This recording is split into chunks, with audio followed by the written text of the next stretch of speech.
Hi guys, kakain ulit ako sa labas ngayon. Yes, lagi po akong kumakain sa labas ngayon. Kasi, dito sa Guernsey, meron silang tinatawag na Tenor Fest. Yung Tenor Fest is parang, nagsama-sama yung mga restaurants dito. And then, nag-o-offer sila ng mas murang meal. Parang mga 3-course meal, 2-course meal. Tapos, mas mura siya compared sa mga original prices nila. And yon is nangyayari every October at saka November. So, ngayon, kaya yung mga tao dito, ini-enjoy nila yung Tenor Fest dito. Sabi nila, yung Tenor Fest daw is dahil sa 10, which is 10. Dati kasi 10 pounds lang, makakakain ka na ng masarap. Pero dahil nga sa inflation and matagal na yon, so medyo umangat-angat na mas mahal na. Parang around 20, 25 to 30 pounds na siya. Yung mga 3-course meal. So, may pupuntahan ako isang restaurant and tingnan natin kung masarap siya. So, tara po, samahan niyo ako.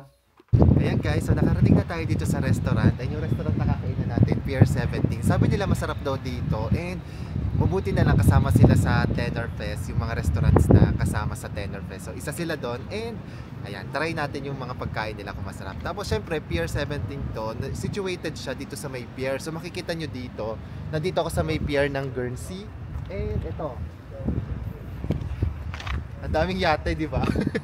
Ang daming kasing mayayaman siguro dito, no? Sila may mga may-ari ng mga bangkang yan. So, ayun, try na po natin yung restaurant. Let's go! So, nandito na kami and ayan, ito yung mga menu nila. Kita nyo may Tenor Fest na nakalagay dyan. So, sabi dito, 26 pounds daw kapag 2 courses and 30 pounds kapag 3 courses. Tapos, syempre, may palibre silang itinapay. Ito talaga yung pinunta natin. Tapos kita nyo yung setup niya, may pa white cloth, tapos ang ganda, diba? So, may nag-comment sa akin, sabi nila, yung fine dining daw dapat is naka may white cloth. So, considered na ba to as fine dining? So, anyway, yan, try natin. So, order na po kami ng pagkain.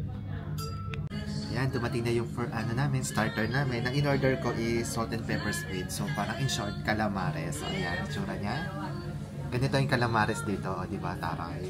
Tapos yung kasama ko si Mau, ang in-order naman niya salmon. So parang sashimi na salmon. Ayan. Mukhang masarap siya, so tikman natin. Nakatikman ko lang isa.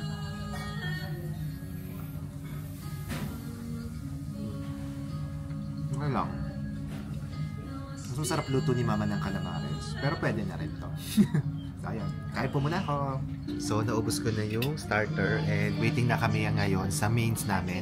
Sabi nila, yung Tenor Fest daw na to is ginagawa nila kasi during this month, October to November, parang medyo matumal daw niya mga kumakain yung mga tao dito sa restaurant. So, para to encourage them na mag-try ng bagong restaurant, so ino-offer nila tong parang mas mababang presyo ng mga pagkain. So, ayun, at least maganda kasi tinutulungan ng government at tinutulungan ng community na mag-drive yung mga businesses dito. And somehow, yung mga tao din naman na-enjoy nila na mas nakakakain sila ng mas mura. Diba? Ang saya.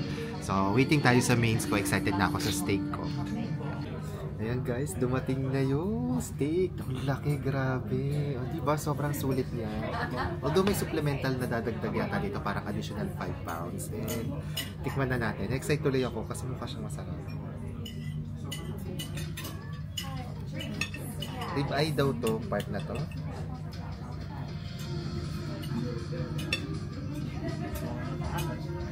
Ayan.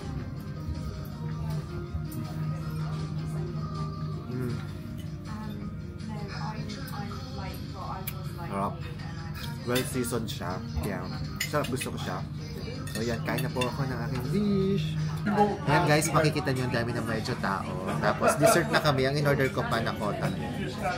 Parang medyo maliit lang siya. Pero yung sa kasama ko, parang ganda. Ito in-order nyo. Parang mas masarap. Manghihingi na lang kasi ko. So, kain na po ako ng dessert na to. Teka, tikman ko muna pala. Parang siyang leche flan na may passion fruit.